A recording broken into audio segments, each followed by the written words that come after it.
Hello and welcome to the Peak Endurance Podcast. Welcome. Welcome indeed. Welcome indeed. And guess what? It's our number 200. Yes. It is episode 200 of the Peak Endurance Podcast. And you know what? I'm pretty chuffed. And if you are watching on YouTube, because we are on YouTube now, there's the champagne. It's not focusing. Stag, cool climate, something. Yeah, something. Something bubbly. We don't know. So it's champagne that she's about to open up that'll spray all over the computer. So we're about to say goodbye. Oh my God. And guess what? I can't open it. Should have prepped that. I should have, because the little tag on the foil, I just ripped that off.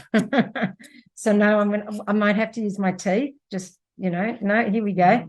Anyway, I'm always good at oh my God, I'm just destroying it. It's all good for podcasting. Yeah. Such a good podcast. Yes. So here we are, episode 200.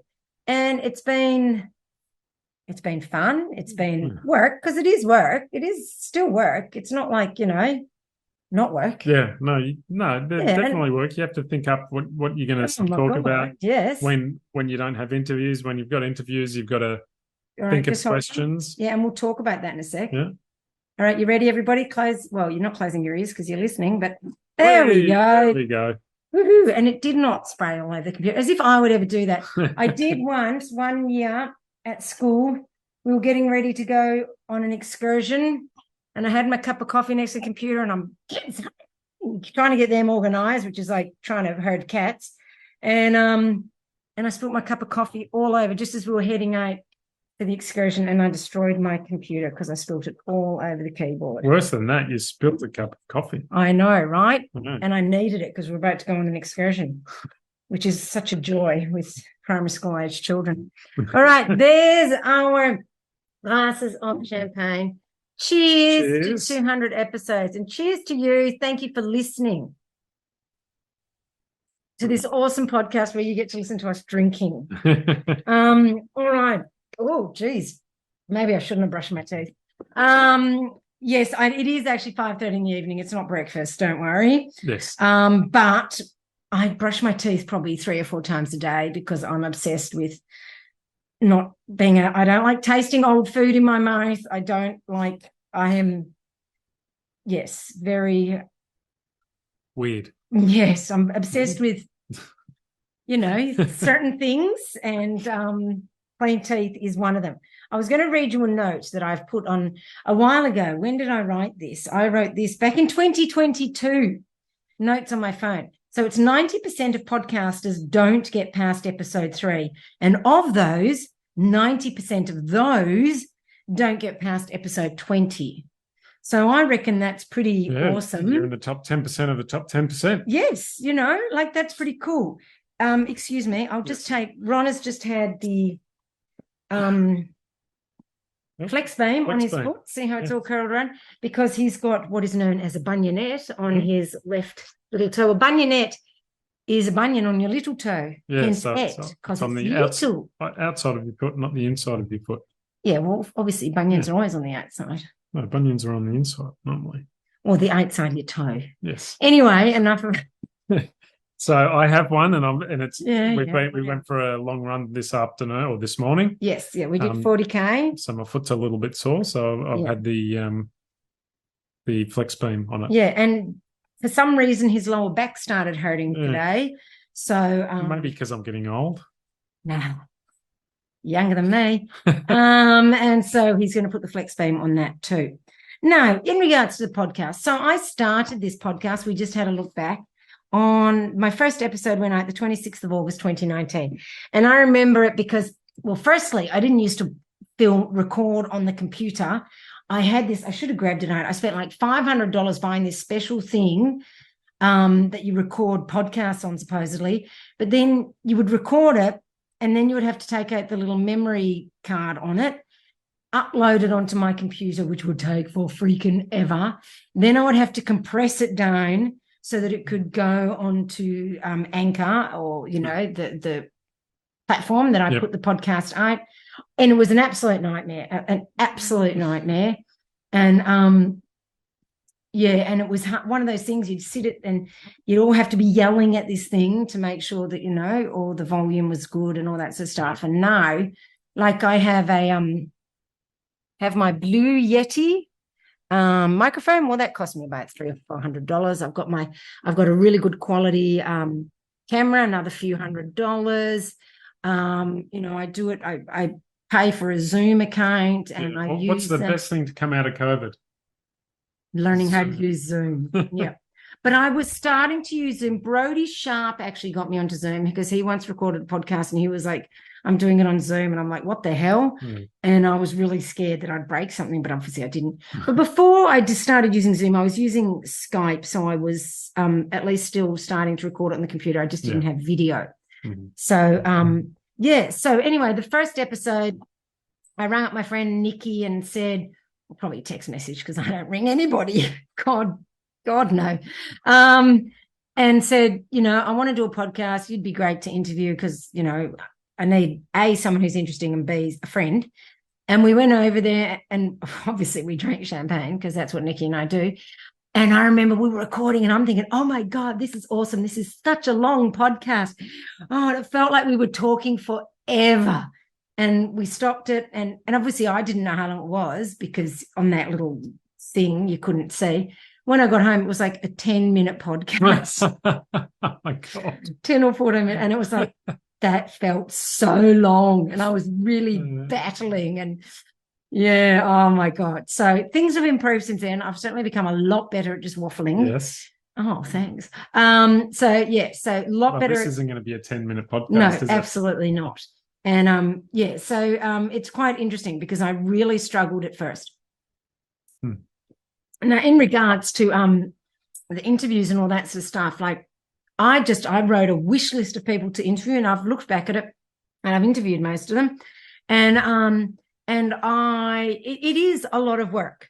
Doing the interviews is a lot of work because I've got to set it up, so there's a bit of emailing back and forth, like. Because sometimes I speak to someone who's not the person, like their media person or whatever. And then, or even then when I do speak to them, because they're overseas, often I have to try and negotiate a time that works for both of us, which would mean sometimes I'd be setting the alarm super early to get up, or I'd be staying up super late, which is not when I'm at my best. Then, of course, I've got to do research, write questions. And I used to get so nervous before interviewing someone. And then, I'd have to go through all the questions and do all that with them. And I remember I also used to get really nervous of the end of the podcast because I never knew how to end it properly with them. And that was I'd be going through the podcast and feeling good. And then I'm like, oh shit, it's the end's coming up. And I'd start to get nervous, like, oh, how do I finish it without just go bye? And, and not sounding like a numpty. I mean, and normally, anyway, so, I had to get through all of that. And I slowly stopped getting nervous because, as I always say with anything, it's, you've got to keep doing things or else you'll never stop that nervous feeling. So it's just repetitive action of doing it, which is why when you're a runner, it's good to do practice races, even if you're not doing these practice races as an A goal or as you're running at 100%. It's just getting used to that of being in a crowd, of starting with a crowd of people and all that sort of stuff. It's getting used to that feeling. So otherwise, if you never race except for your A race, the nerves you're going to feel on race day are humongous and overwhelming. So it was the same with this sort of theory that just keep doing it, no matter how nervous I was, just keep doing it. And it worked. That's why I also don't do the interviews as much now, because it is a lot of work. And I work hard other than that. I've got my coaching business, which is a full-time job, unfortunately not a full-time wage. So I also have to work 3 days, relief teaching. Sometimes I'm doing 4 days, and trying to do everything as well as the podcast. And it's a lot of work. So that's why the interviews have stopped unless there is someone that I'm particularly interested in. And I also feel that I actually have a lot of knowledge to share, and I want to start sharing that. I'm starting to feel a bit more now that I'm a bit of an expert, not an expert, but you know what I mean? Like I've learned a lot from doing all these podcasts, from doing all my training and when I'm saying training, but you've also done a lot of reading and a lot of research. That's actually what I meant by training. I wasn't meaning my physical training. I was meaning my mental training of all the certifications and all that sort of stuff that I've done. So I feel now that I am able to share that knowledge, that I have that knowledge base. Sorry, I've just been talking a bit, but we're kind of talking about stuff where you weren't yet on the scene.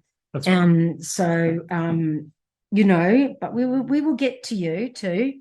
And at first, when I first met you, I didn't want to record the podcast with you in the room because I was embarrassed. I used to have to make myself. Well, I used to go into the bedroom hiding there.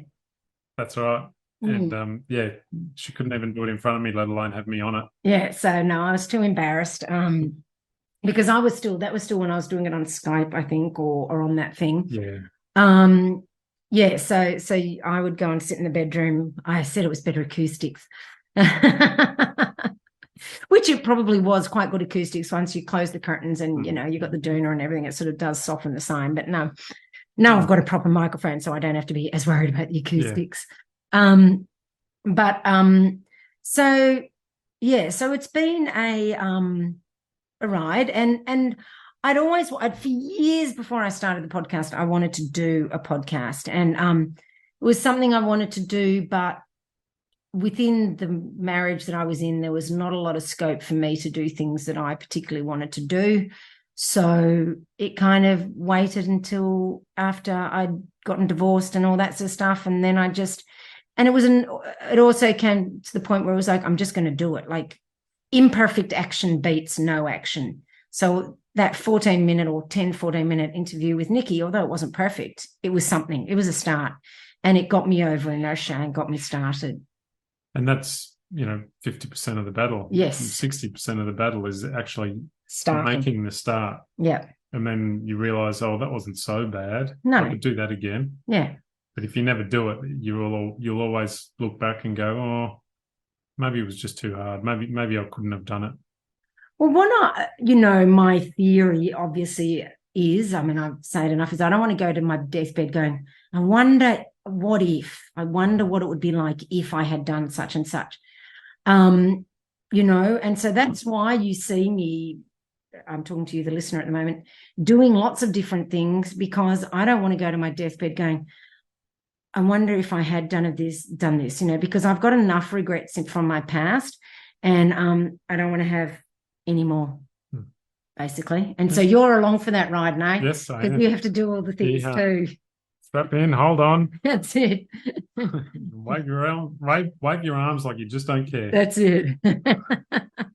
So, but it's all part of the fun. Now, so obviously, like I said, I've become more of a, knowledge. I don't want to say expert, because I'm not an expert. I'll never be an expert. I believe in constant learning and but I've certainly become a lot more knowledgeable in the field than I used to be. Like I was a beginner runner once upon a time, and we were talking about that earlier, about when we started running, why we started running, and I didn't realize it, but you started running before me. I thought I'd been running longer than you. That's right. I've been running for years longer than you, so my knowledge far exceeds yours. The fact that I, for the first 5, 6, 7 years of my running, I couldn't get over 5Ks means nothing. I was running well before you. Yes. Yeah. So Ron started around 2000, whereas I started when I was 35. So it was approximately 2005. I don't turn 35 till September, so it must have been. It must have been that year, because I was planning on doing Melbourne Marathon in 2000. No. I don't know. Yeah, I think I was planning on doing Melbourne Marathon in 2005, but surprisingly, as a beginner runner, I got injured, and I couldn't run for quite a few months. Although no, I'd probably just run through it, Yeah. But back when you're first starting, the small injuries seem like big injuries. Well, this one, I actually couldn't run. I legitimately, I was halfway through the 38-kilometre run with Knox Road Runners. We just got into Dandenong. And that was like their last long run before Melbourne. and I couldn't run anymore. It was my ITB, and I tried, and I just could not run. And I went to see a physio, and of course he told me not to run. And back then I did what I was told, you see. Yeah. Which you all should do. Of course. Unless they're telling you not to run. Yeah. But yes. Whereas you couldn't run more than 2 days in a row. Yeah, I suffered from terrible shin splints when I first started running because I was a real heel thumper, and took big steps and landed on my heel, and I had terrible shin splints. So I couldn't, if I ran more than twice in a row, like 2 days in a row, I could barely walk, let alone run. And these are only like 5K runs we're talking. Yeah.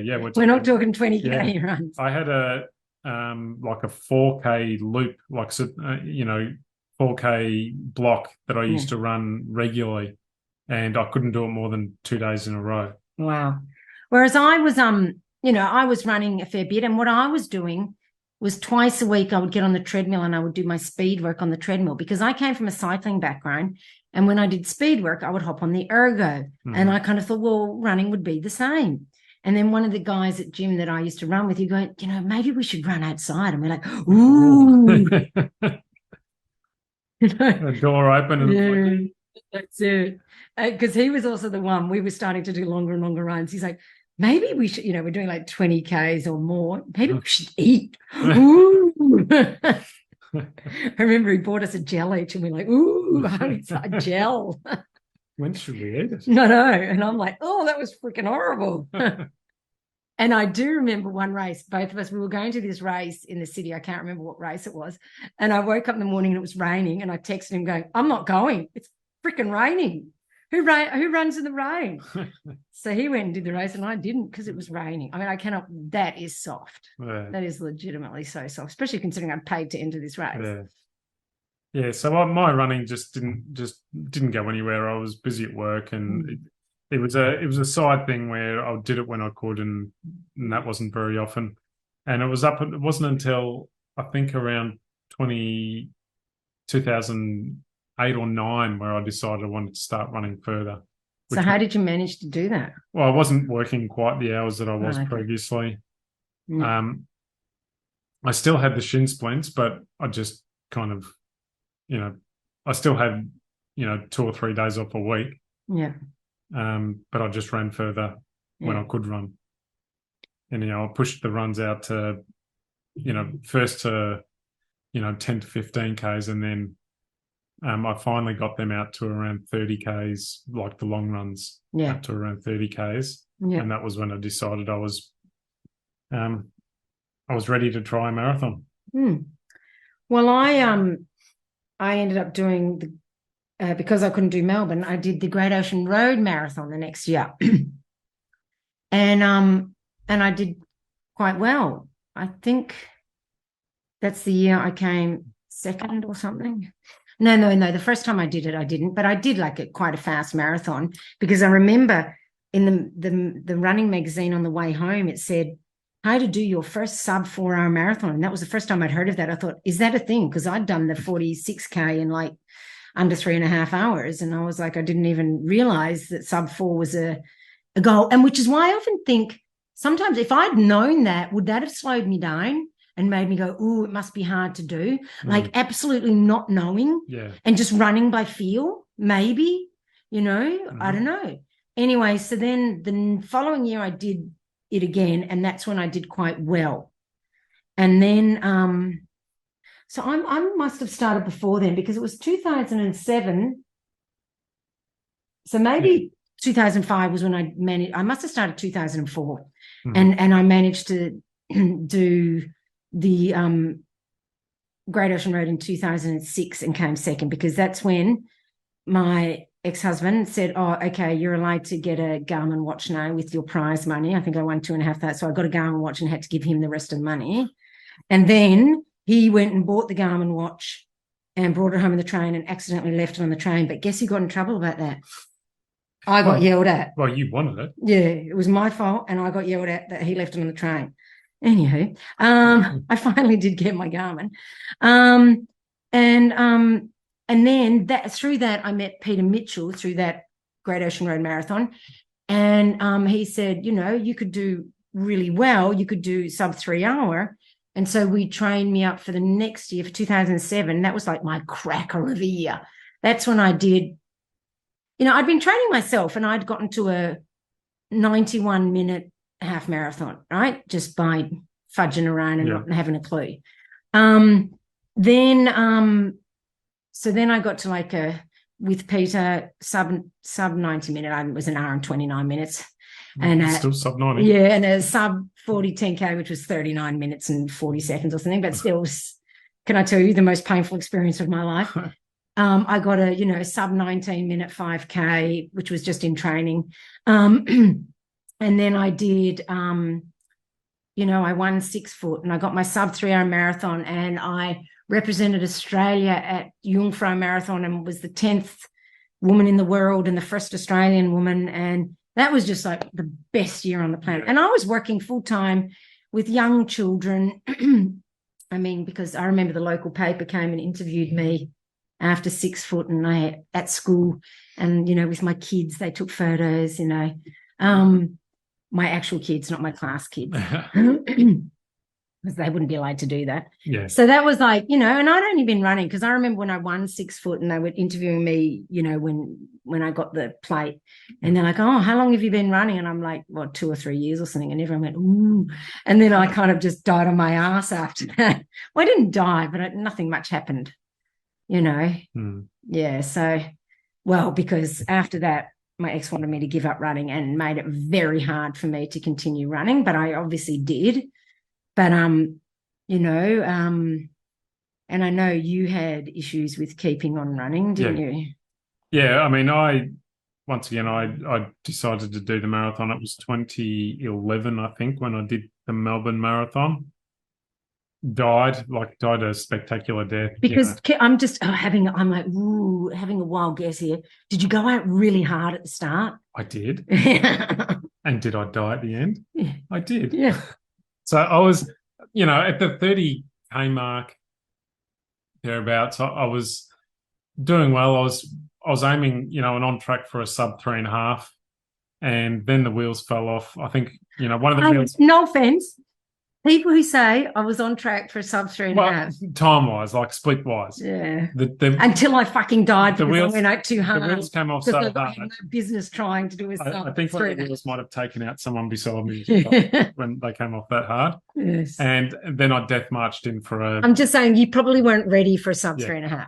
No, I definitely wasn't. So you weren't really on track for it. You were writing checks. Your body couldn't cash. Hence why I managed to come in like 4 or 2. So I didn't even break. Oh, you didn't do the sub 4 that I've never heard of. See? But did you know that was a limit? No, I didn't. You didn't either? I had no idea. No. You hadn't heard of that limit either. Okay. No.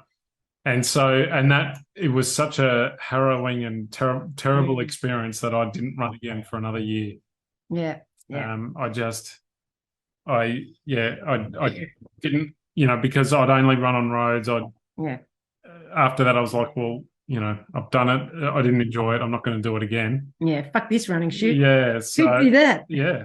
So I was like, not interested. So, my running slowly petered out, and in the end, I wasn't really running at all. And got myself back into those bad habits and laziness of before I started running at all. Because that was the reason why you took up running, was you felt you were a bit overweight. Yeah, and I was so unfit. I had young kids, and Yeah, but I had young kids. I was just a bit of a workaholic, and not, that was it. That was my. See, I took up running because I wanted to stop drinking. As she drinks a lot. Yeah, I took it up to stop drinking. Yeah. And so I stopped running and lost interest. And then I read an article in the local paper, because I was living on the peninsula, Mornington Peninsula at the time, and I read something somewhere, I can't remember where exactly, about the 2 bays. Oh, yeah. Which was reasonably local. And it kind of caught my interest. And I looked into it. I was in no way, because for 2 bays you have to run a qualifying time in another race. and I just wasn't up for that. Was nowhere near fit enough to do, A qualifier. a qualifier for it. So I volunteered at the race, and worked on an aid station, and that was Gave you a taste. It was such a wonderful experience. Not only when all the 28K runners were passing, but when the 56-kilometer runners were passing for the second time, I was blown away. Like, my mind was blown by someone being able to run 56 kilometers. Yeah. And, they looked like they were having fun. Yeah. And I was what like, madness is that? Yeah, I'm going to have to look into this sort of thing because, I couldn't grasp what they were doing. Yeah. And see, I always knew that I would be good at ultras. Like, that's what I wanted to do. But as I said, it was hard enough for me to be able to train for marathons. The angst I would get for that was awful enough that I just stuck to marathons for a lot longer than I wanted to, because what I really, really wanted to do was ultras. Yeah. But, then I sort of, eked it up to 50s, and then I slowly, eventually eked it up to 100K, which was 2012. 2012 was my other cracker year. Right. That's when I did I mean, it was a terrible freaking year, but it was a cracker year. Well, it was terrible because my dad died. And that was like, so my dad died, and then I was doing the Maroondah Dam 50K, and I held my dad's hand as he died. We turned off the machine, and we sat down, we talked about great memories as he was dying. And I don't know if people know of the death rattle, but it's a quite horrible sound as someone dies. And I remember then the next week I had the Maroondah Dam, and one of the rules was no headphones, and I was like, I'm wearing headphones. I didn't say anything, and Brett didn't say anything, but because whenever there was silence in my head, all I could hear was the death rattle. So it was like, I have to wear, like, if he'd said something, I would have explained it and said, look, I have to. And I'm sure, knowing Brett, he would have given me, so I did that one. And then 2 weeks after that, and I came second at that, Nikki won that. And then I think a couple of weeks later, I did UTA, which was my first time doing 100K. And I remember I was crying for parts of it for my dad and that sort of stuff. But I came 7th in that. 12:40 or whatever was my time, and I went into it with absolutely no expectations. So I did really well at that. And then 2 weeks after that was the Australian Trail Championships 50K at Macedon, and I won that. So it was like, that was another cracker year. Yeah. And then Go was in October, my second 100K, and I came in under course record time, sadly second as well. But, that was Shona beat me, but, she's a lovely person and well-deserved victory. But, so I came in under record time with that 11:40-ish. Yeah, so that 2012 was my other really good year. Yeah. And then my next really good year was 2019. So, yeah. So I'm still waiting for the next really good year. So we've got another year or so to go. Yeah, I figured it's around that sort of, blocks. But, and that's the thing. Running is a game of patience, and it's a long-term game. You can't, you see a lot of people, they come in, they burn brightly, and then you don't see or hear from them again. Yeah. And, that's really sad. Like, I have been, and I'm not trying to sound egotistical, but at the pointy end for a long time, maybe not so much anymore, but, I'm 52 and I'm competing against 25 and 30-year-olds. Yeah. But, so there is a lot to be said for looking after yourself and, really trying to make sure that you look after your body so that you can keep running. Yeah. And you can't keep running and winning every single year.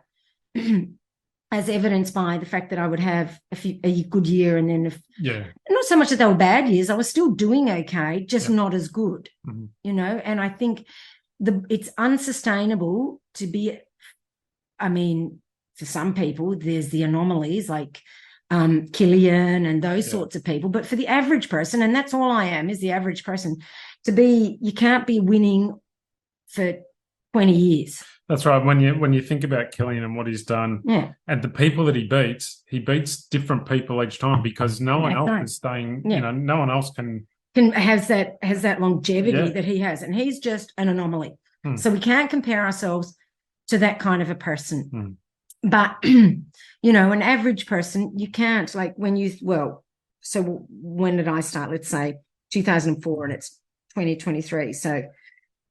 God damn, nearly 20 years. But, to still be doing okay is a sign of, you've really got to look after the body, especially once you get a bit older like us. Like us. Yes. So it means, eating really well. It means... I'd like to say it means doing the stretching, but you don't do any of that, and you hate massages. Yeah. I get lots of massages, lots and lots of massages, but I always have. Even when I was a cyclist, I used to get a massage every week. I'm the sort of person, I don't like people touching me. Fine. Particularly, strange people or strangers touching me. I think I got my first ever massage. When Steve. Oh, was that your first ever? Yeah.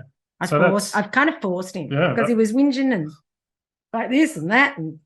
And Steve has massaged me a couple of times, and I've just decided they hurt too much, so I haven't gone back. I know, it's. And I know other people who don't like massages, and it tends to be men who say, "I don't like people touching me." Yeah. And it tends to be more of a male thing. Yeah. Listeners, let us know. What do you find? It's. I personally have found men say, "I don't like people touching me." Yeah. Which I think is, I don't know. I don't understand it. I don't understand it. Yeah, but if you don't feel it, you can't appreciate it like that. Yeah, that's right. That's why I don't understand it. So, but it's a thing. Yeah, it is most definitely. Yeah. Yeah. My running journey was completely different. Than Isabel's. My running has always been mid-pack. I'm your classic mid-pack runner. Never rated higher than 70 in a race. I think I might have gone a little bit higher. Second at Oxfam. Yeah, there is that. I think I might have my final 2 days. I think I might have done a little bit better. I mean, I think I might have come in the 30s. But I had a cracker of a day that day. And probably will never. The planets were aligned. Yeah, probably never. That was actually a race where I went out hard and managed to hold my pace for most of the race. I think I was particularly fit. I think that might have been, it was either the year or the year before I did my first 100. So I was quite fit as well. And doing, longer runs in training as well as, the race. Yeah. So I think the planets aligned, and I had a good race, and I think I did a 5 hour 30-minute 56K. Yeah. Which was good for me. Certainly not pointy and stuff, but closer to the pointy end than I've ever been before. Yeah. So yeah, my running journey has always been just a mid-pack plotter. I've done it, for the. And I've never been much of a racer anyway, so I used to. But I went into running not expecting. Yeah. I expected to be a mid-pack plotter. Like I was just. But you weren't, though. No. But I was just doing my thing. Like every time I won, it was a shock to me. Yeah. I just don't want people to think that I went in there thinking that. Yeah. But Yeah. So I from there I turned my sights on volunteering and helping at races. Why? Just because that has been your big thing. Is you're more known for the volunteering you have done and always being there at all the races. What is attractive about volunteering? Because it's good for people to know because. I mean, I've done a fair bit of volunteering at races. I always have. Well, since about 2018. And I know I enjoy it, but not as much as you. What is it that is so good? Because we need more volunteers. So well, the thing that actually got me, obviously I volunteered that first 2 bays because I just wanted to see what it was all about. And then it was a little while before I volunteered again, and the reason I volunteered was because I had 3 kids all in high school. Yeah. It was extremely expensive because they were going to a Catholic, semi-private Catholic school. Which is a lot less expensive than full private. It is, yes. Even so. It was still around 20 grand a year. Yeah. Luckily, they were all only in high school together for 1 year. That was enough. Piers was in year 7, Jordan was in year 12, and that was it. Yeah. And so I simply couldn't afford to enter races. So I started. And did you get discounts from those volunteers? I was offered them. Yeah. I started volunteering at Chris Ord's races. Yeah. And obviously he offers free entries. Mm. I've never taken him up on it. Why? I've never taken a free entry. I don't know, because I enjoyed volunteering so much that I just volunteered at the next one. And then I volunteered at the next one. So what do you enjoy about volunteering? I like it's almost like you get that race experience, but you don't have to. You don't get the nerves. You don't get. You don't have to. You're not rushing to the start one. You're not. Having to slog your heart out for the next 8 hours. You get the good vibes without the bad emotions, I guess. But then you don't get the finish. I know you don't get the finish. I've never been a medal collector, so that's. But I'm not talking about the medals. I'm talking about that that feeling you get when you're finished and oh God, I've pushed my body and I feel freaking awesome, and you don't get that. No, you don't get that. But I guess I don't thrive on that stuff. Yeah. I started volunteering a lot and enjoying it, so I just kept on doing it. I did, because I've also volunteered at the 2 bays and back when Rowan had the roller coaster. I volunteered at that a couple of times, and I did do a couple of those races, take him up on some of those races because he also offered free entry. Okay. So what did you? Which races did you do? I did a couple of 2 bays. Okay. And I did a couple of. I volunteered at roller coaster once for him as well. Yep. So I and also then when he did Wonderland, I used. I had 1 or 2 free entries at that from helping out. Did we the other races. get free entries for that? No, that was before. Another. Yeah, that was previously. I was going to say, I have no idea. But I continue to help Rowan out. I mean, to be honest, I've helped at 2 bays for years and years and years. I've swept, right. But I've never used any. I don't even know if there is anything that you free entries, because I don't care. And I know for a fact that race directors aren't making $1 million. They're not. So I'm happy to pay. It's like, I get it that, I just think, it doesn't bother me to pay for a race because I know they're not making $1 million and they're just a small business trying to make some money too. That's right. And I have done some race directing. Yeah. I was race director for Sharpie's Beer Run for a couple of years. And it's hard work. It's hard work.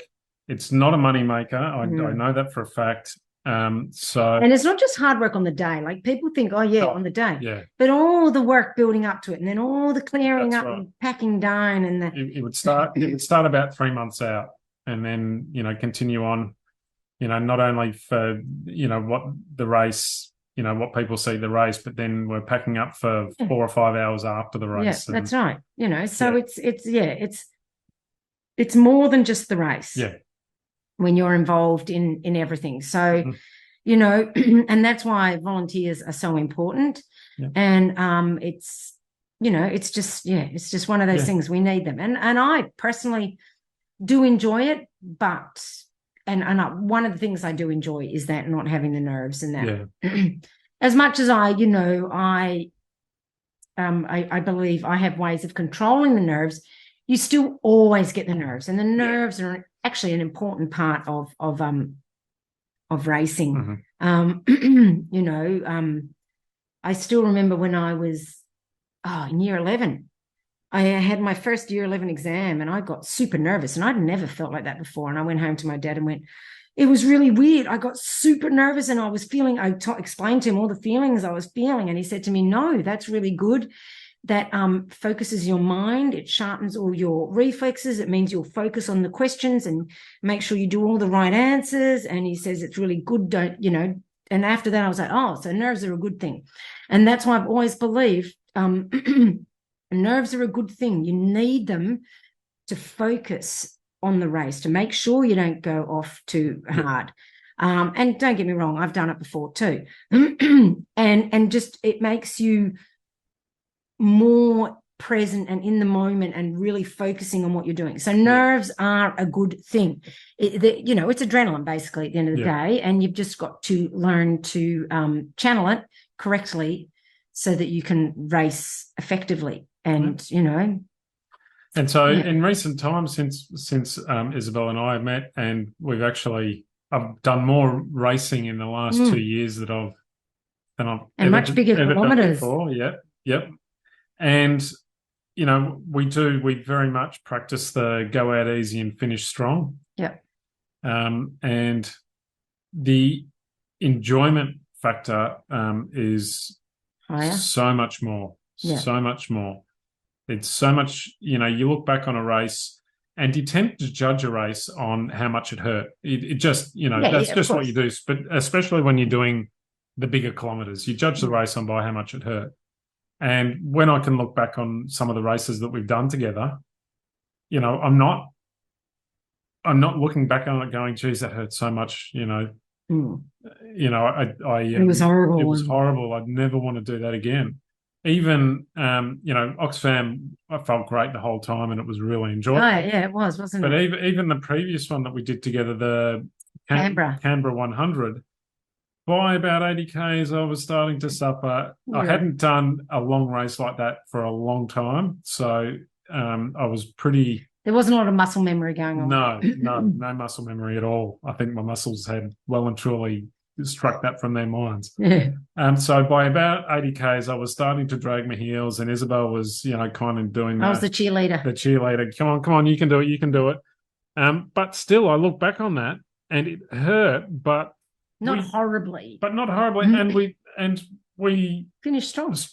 I was still able to run. It hurt, but I was still running. And there was no death marching. No, the only death marching I did was trudging up that hill because my head torch was putting out about 1 lumen. Yes. And I was almost going by feel. Yeah, that was terrible, your head torch. So when we got on, it was all right when we were on a wider track, but once we got onto the single trail and Isabel was in front of me, I couldn't see a damn. And I'm like, because I'm feeling good. I had my arms out trying to feel for the trees. I'm like, so that was pretty horrible. But then once we got over the hill and got onto lighter paths and the road into Canberra, then it was all good again. Yeah, no, that was fun, you know, and it is fun. And like, I've never done races with someone. I mean, I remember I used to see couples doing it together and used to think, oh, that would be awesome. But it really is such good fun. And I mean, you don't even have to be a couple, just doing it with a friend, you know. I'd never done that because I was always just out there just doing my thing. So I really, really enjoy doing the races with you. And like, it was funny because at the start of Buffalo Stampede, I was like, I want you to, can you roll? I don't want to do this on my own. And Ron's like, but Isabel, you've done so many races on your own. That's what you used to always do. And I'm like, I know, but not anymore. You're going to see me every 10 to 15 kilometers because I'll be at all. But it was like, I just didn't want to do it on my own. Like, it was quite interesting. I was quite surprised by how pathetic I was. And we have spoken in recently about the prom that's coming up. Because I want to do it, but we're not sure. We haven't been sure because my foot's been a bit sore. So we haven't been. That's why we did the 40K run today to test it. I haven't signed up for it, so just in case. But And because he wasn't planning on doing it, but after the way I felt at the start of Buffalo, I sort of went, "Oh, did you want it?" I'd really like you to do it. Really. So, and it's not a, because of the nature of that course, a lot of it's well out away from, so he wouldn't be in the seeing wilderness. much as a crew. Probably would only see her once at about the 80K mark anyway. Yeah. So there's not a lot of crewing. And because we've had a look at the races I've got scheduled, which we have now amended, we're not quite sure yet. But December was going to be Ultra Trail Kosciuszko, and then we looked at the price, $500 each, or $485. I mean, holy moly, for 100K, and no early bird prices. That's just the price. That's the price. Like, no, we're not doing it. I'm sorry. I mean, admittedly, for Buffalo, I paid $420, but that's because I entered about a week and a half before the race, 2 weeks before the race, and they had early bird prices that were way cheaper than that. So if I'd known I was going to do all this, I would have, and entered earlier, it would have been like way cheaper. Yeah. Okay, more in the 290 or low 300s range. But they don't even offer that at this other race. Yeah. And, the Buffalo course, I love that course, but that Kosciuszko one, I didn't see anything that really excited me. Did you? No, I haven't looked at the course, but I just know the area because we've been up there. Yeah, and we've run up there and done that and been there, done that. So, no, we're not going to do it. Yeah. No, because that's $1,000 for both of us to do, just do the race. That's right. And then we've got to get there and we've got to get there, and petrol's not cheap. Accommodation. Yeah. And that's just for the race. So you're looking at $1,500 just for the weekend. Yeah. Which more than $1,500. Yeah. So as much as we'd love to be made of that kind of money, we're not. We've got a few things we want to do this year. Not just so but I don't know, that just is a lot of money anyway. So might just have to do. We might be Coast to Cozzy is the 100K. Good luck with backing that up the next month. What? Well, I reckon I'd be better placed to back it up than last year, because I had an operation a week later. No, she'll be all right.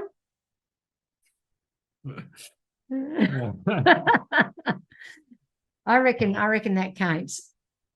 Comment if that counts. Oh, it counts, but yeah, you're not setting yourself up for a stellar finish. That's all, because that'd be like that's early December, right? Hear me out. Yeah. Early December. The next one we're doing, the only 100K we could find, is the Australia Day one in Perth. Yeah, and that's what, Australia Day, 25th of January. Yeah. So that's like 6 weeks. 5, 6. So 6 or 7 weeks. Yeah, that's heaps. We'll see. Yeah. So the jury is well and truly out on that one. Well, other than that, I don't know what else to do, because I'm not doing that. I'm sorry. I'm not. No, the course there isn't even that many hills. Yeah. It's actually the elevation on the race, Ultra Trail Kosciuszko, is similar to what Oxfam was. Yeah, exactly. So, and Oxfam was 150 to enter, and yes, you have to raise money and all that sort of stuff, but still, like, come on, $485. You got to be kidding me. Yeah, that's right. For 100Ks, the miler was $895. To be fair, I paid that much for the wild, which didn't go ahead, and I lost all my money in New Zealand. But I figured that was worth it because A, it was a new race, and B, it was a very remote race. So I'm gathering that their insurance would have been... It was more of a destination race. It was more of a destination race for Kosciuszko. Yeah. Like, I have done mountain biking races there for a bajillion years, and we've done running up there, and no, it's just, no. Yeah, nah. Yeah, no. Yeah, no. So, we'll be rethinking that, the later end. But I figured we probably always were going to, because when we first looked... Coast to Cozzy. No, reevaluate, because when we first looked at races, that was a good 8-9 months out, and not all the races were up on the websites and nailed down, So I figured we kind of set out what we're looking at, but it was a a fluid plan. Like it can change because races change and nothing's set in stone, and those sorts of things. Yeah, that's right. So anyway, here we are, the 15th of April, and this time next week, it's 6:12. 6:12. You'll be just about ready to come in. Yes. So we're getting married next week. We are. This time next week. Yep, this very time. I'll be there already. The party starts at 6, but the ceremony starts at 6. I'll be waiting nervously, hoping she turns up. And I'll be drinking champagne. Of course I'll turn up. I'll be looking out the window going, is she here? I wonder if she's going to be coming along. Yes. So no, I'll be there. So yes. So this podcast, which will be coming out obviously, midweek, we're going to have a break for 2 weeks because I haven't got anything planned for next week, but we're going on a honeymoon the week after. I don't want to be on my honeymoon or our honeymoon putting out a podcast and trying to upload it to YouTube and Anchor and putting out things on Instagram and that. And I don't also want to be recording a podcast that week. So there will be a 2-week break. And so my apologies, but I'm sure you understand that this is a time where I want to focus just on us. Yes. Just for 5 days, just on us. That's right. So yes, 2-week break. And, maybe there'll be one, maybe because there's a lake mountain race coming up, run. Yep. And maybe we'll do a podcast that night talking about it, which is the 30th of April, and we'll put it out that following week. But if I don't, I don't. I don't want to feel any pressure for putting out the pod. So, so that's the plan, a 1 to 2 week break. So enjoy this. Yeah. And give us some feedback on this, like hearing, do you want to know more about our history of running and how it all goes?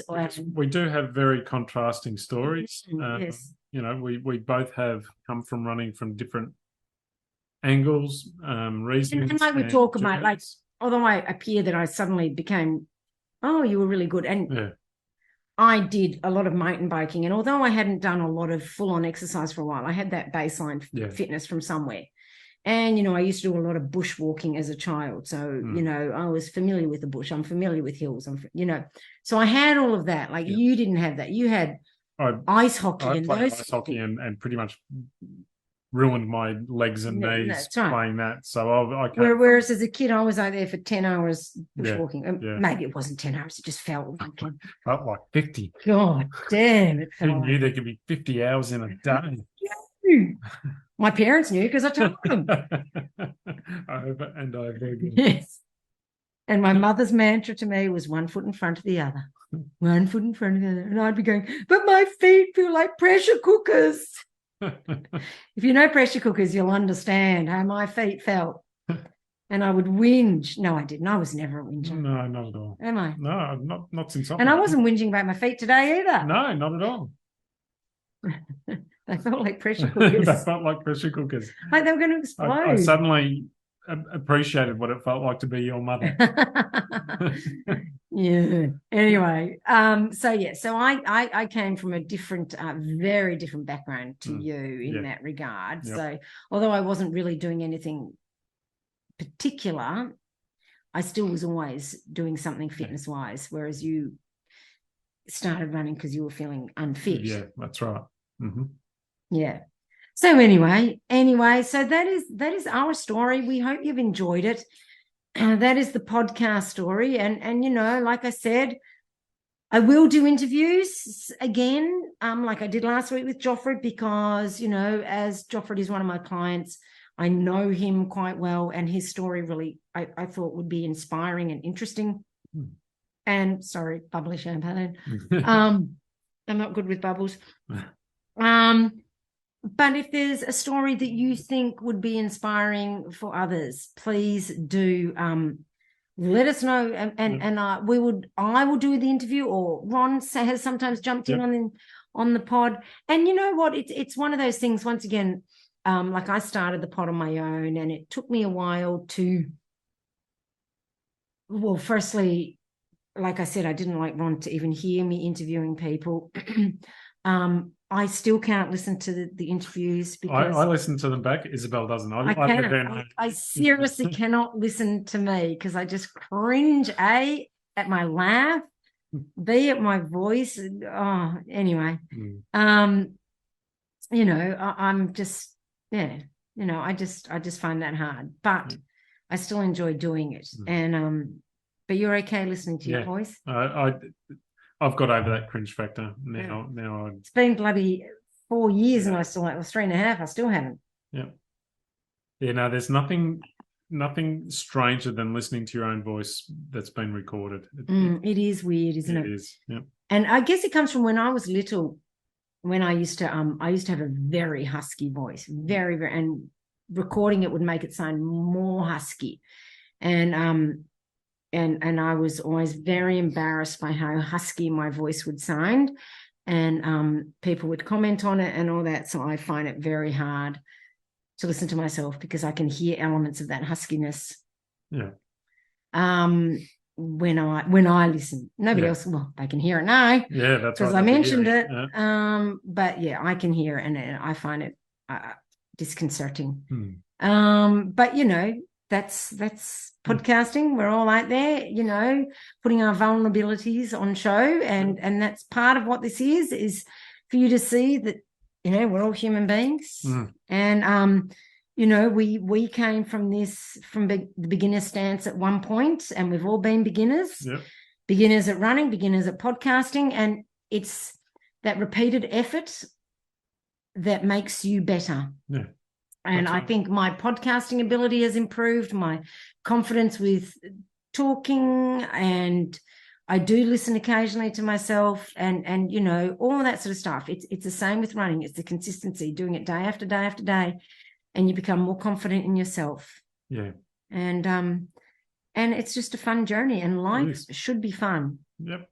Like when everyone asks what's the point of life? Well, I mean, it's not to have fun at the expense of others or, you know, whilst ruining things for others, but life should be enjoyable. It shouldn't be just a misery fest. And running should be fun. And if it's not fun, then you need to reevaluate that and work out why it's not fun and make it fun, because it is possible for running to be fun. That's right. The hard moments. And there are hard moments. Like our run today wasn't a complete, you know, joy fest and unicorns and rainbows. Because my feet were hurting. And it was a weird hurting like I've had before. And I think it's nerves. It's got nothing to do with anything in particular. I just get it sometimes. But at the end of the day, it was fun. Yeah. And that's right. And, you know, when running's not fun, it doesn't mean you should stop doing it. It means, because people do have fun doing it. So maybe investigate what other people find fun and make it fun, you know, because it can be. Running is a great sport. Oh, it's awesome. It's awesome. I love it, you know, and obviously I hate it. No. And, you know, I've done mountain biking, and I used to love mountain biking and think running was the stupidest sport on the planet, and who would bother, how stupid. But now that I'm a runner, I prefer it to cycling, you know, because with cycling, if you could have a mechanical, you could have you know, so many issues could go wrong. With running, it's just you. I remember, you know, way back when I was younger, driving along the road, looking at this Porsche Schlep running along in the rain on the side of the road. I remember looking at him going... Did you purposely drive through the puddle? I remember looking at him going, what on earth would possess someone to do that? That's just... Why? I don't get it. And now that's me. Yeah. That's me. I run whether it's raining or... And it's me driving through the puddle. and I love it. And I wouldn't want to stop it. So... And obviously it's not always easy and wonderful. Like you did a run the other day and you said, oh, it's hard.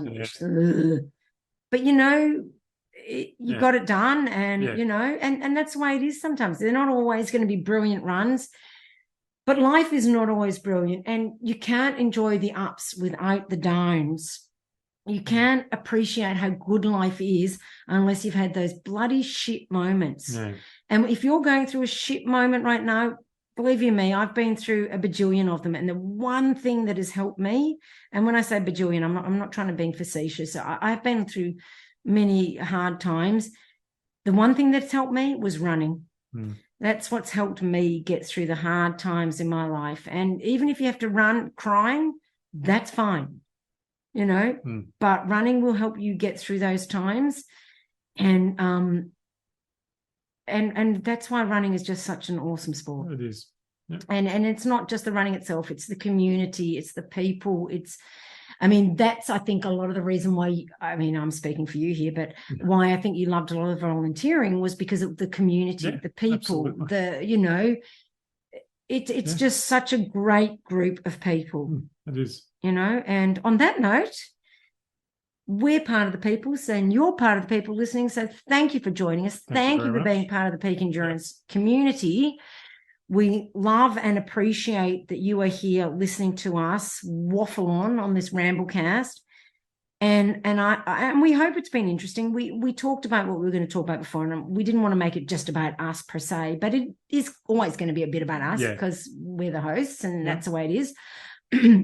If you have any feedback, please do let us know. And so we're going to, now that we've had champagne, we're going to eat some chicken, aren't we? Yeah. And we're going to get the flex beam working for us again because, your back, we want to put that on your back. And my heel, I'm still putting it on my heel at the moment, and my calf, which has been amazing. How good is my calf? Compared to what it used to be, how much did I used to have to stop? Pretty much. Well, certainly every run that we did together, at some point within the first kilometre and a half, I'd have to stop 4 times.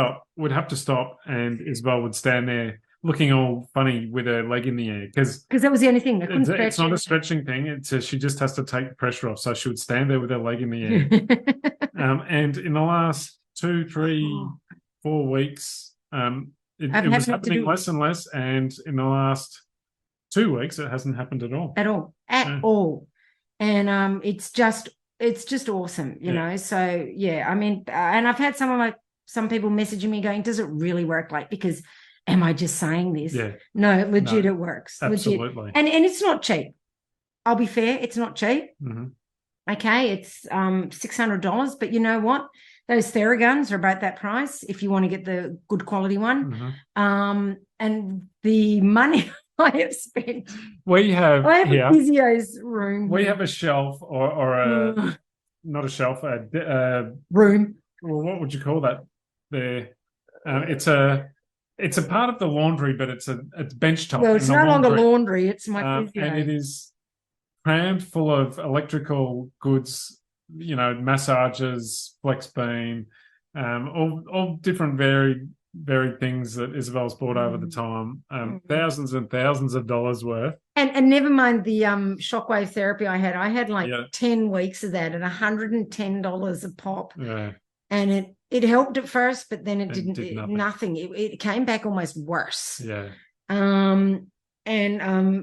So seriously, believe you me, I've tried everything. Yep. And there's that shelf. Then there's all the other shelves. Yeah, that's right. We've got the Theragun and all the rolling balls and stuff like that. Oh my God. There's no way you could walk into our house and not know that it's a runner's house. Yes. And when I was a cyclist, I was like, oh, this is going to be so much cheaper being a runner. Yeah. I won't have to pay to get my bike fixed. No, just get the body fixed.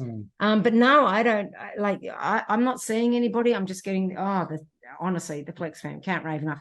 So yes, we're going to do that. Then we'll have our hot chocolate, our peak chocolate, peak chocolate, hot chocolate. So that is our night. That sorted. That's our Saturday night. We're partying. We've had a couple of wines. I've had a couple of wine, and he's gone on the wine. He's a champagne person. But I'm not big on the thing is, you can't reseal a champagne bottle. So I'm gonna have to finish it. Damn. God damn. So I'll work on that. We'll keep watching Night Agent. Yeah. Because we've gone through all the spy movies. Yes. So we're gonna do that. And chillax and flex beam, mate. And then get up tomorrow morning and go for another run. And we're going to go do hills tomorrow. So it's a run, high tea, hilly kind of thing, hill session. Yep. Because after Buffalo, I'm like, bloody hell, Isabel needs to work on hills. And when Isabel works on hills, guess what Ron does? Works on hills. That's right. All righty. Well, thank you so much for listening to us. We do appreciate you so much. And I am chuffed that I've gotten to 200, and the only reason I've gotten to 200 is because people are listening. Yep. if people weren't listening, I wouldn't bloody bother, because what's the point? So thank you for listening. Thank you for downloading. Thank you. Thank you. Thank you. I really, really appreciate it. And, We'll see you on the 300. yes, God, how long will that take? Anyway, sorry, 2-week break while we go off to Port Douglas and relax and, enjoy the first week of being married. No. So anyway, thanks for joining us. Have a good rest of your week. Bye. Thank you and goodbye.